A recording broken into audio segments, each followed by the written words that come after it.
Hi again, guys. I don't know if you remember these. These are the super cheap canvas or cards or art journal or what you want to call these. I started this a while ago. Don't get fooled by the paints that are here, the ink paints. I've been working on a lot of different cards like this.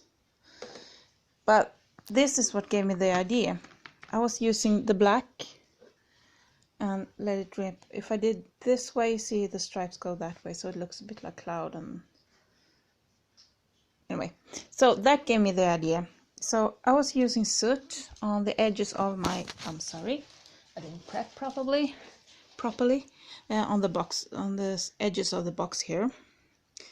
And now I started to make the sides. I'm only using gesso and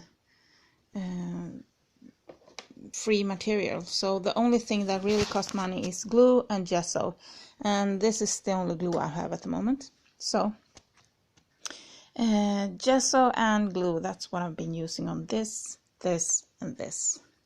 The rest is coffee, beet juice, eyeshadows, a little bit of nail polish. This is a cotton, this sort of round cotton, oh god, round cotton thing that I cut into a heart, and I've already showed you this one in the earlier one. So I started to do this, the beginning of how I made this is in the other video on how to make very cheap mixed media. So the background is commercials and a notebook, and this is grass and sand and a little bit of thread and so on. And the red parts here are beet juice. Now I started doing this with painting it with coffee and beet juice, but it got too bright and it ended up a bit like this, and I didn't want these sort of soft. I wanted this to be more dark. And since I started doing soot on the edges here, so I started mixed soot and I rubbed it in first. But as I was working with the ink colors and letting water and ink sort of drip, do I have anything else? No, I've already wrapped that at the gifts.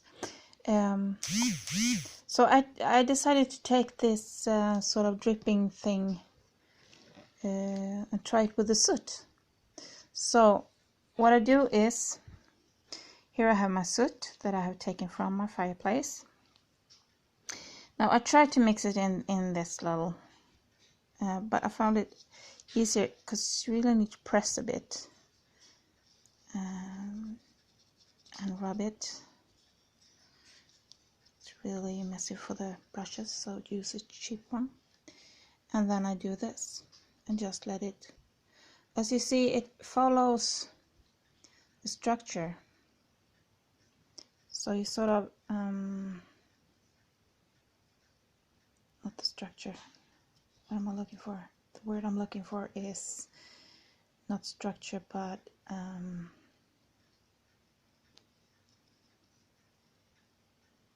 now I'm using a bit of old, this is a piece of plastic, I found it on the road, it's from a car, so I'm using that to mix on. Anyway, I kind of like this effect. It doesn't make it, I don't want to make, probably because I have a massive headache, I don't want to make my paint is too bright right now. The other day when I was feeling a bit better, it became, sorry, this bright and happy and, you know, cheerful sort of things. And now I'm doing these sort of things. It's very dark, and I think it's because I don't feel too good. The headaches are really getting me down. Anyway, so, but even though I mix it with water, now I don't know how many of you have worked with soot and coffee and beet juice and so on. Sorry, getting messages here. But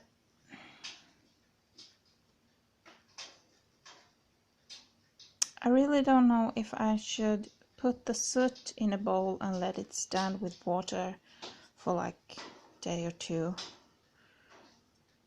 if that will make a difference. Because as you see, it drips off and it still makes it kind of bright, but I'm still getting these little darkened vibes here. I will see what happens when I go on this with the eyeshadow. Kind of like this. I wonder where the green color comes from. Maybe it's the soot that makes it green. I don't know. I'm running out of soot.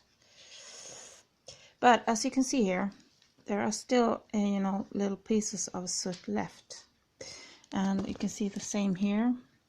There are pieces of soot left. And I kind of like that.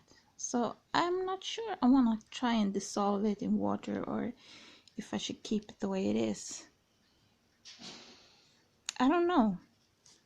I'm still pondering upon it. And like I said, I still don't know how to decorate these.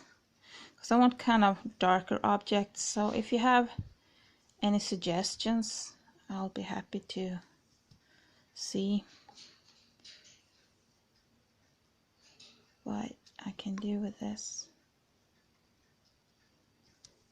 So you can see the water is turning really black here, but I don't mind. I can always go wash it. Still have to wash the paintbrush and everything.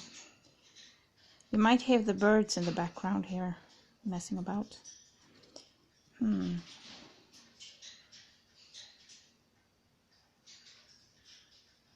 kind of happy with that. I'm gonna leave those drips there and here. I think I'll leave that and let it dry. So we will see what's gonna happen with these super cheap recycled mixed media thingies. Okay. And if you are doing something similar, please let me know, because I'm really curious on how you find the paint. I really want to find green paint, and I'm not sure how to make sort of a green paint because, well, here it's still snow outside, so I can't just, you know, try and boil some leaves or grass or something. So I'm still pondering on how I can make it green. Now I don't want to cheat and use like these ink greens. I have used these inks and mixed with water to make all of these this sort of thing. I don't want to cheat and use colors because these three projects are supposed to be just, you know, beet juice, coffee, soot. I don't want to use a lot of different products on them. The only reason I use stamped on this because I tried to cut up butterflies and I just couldn't do it. So I used stamps for these three to be able to get a proper butterfly. The rest of it is just recycled. It's newspapers, commercials, tea bags. This is a feather from the birds that fallen off, was in the cage. This is an old book that I just ripped a little bit out of. Grass and sand, and you know, it's nothing bought really. It's just recycled stuff that you have at home. This zigzag is an old grass and some thread and so on. Tissue paper. Actually, this is an old napkin, paper napkin. So if you're doing something like this, please let me know what you're using, because I'm kind of tired of using the same sort of colors. I want to try and get something green. And if you know how to get something green, please let me know. I'm really curious. So this is it for now, and I will see you later.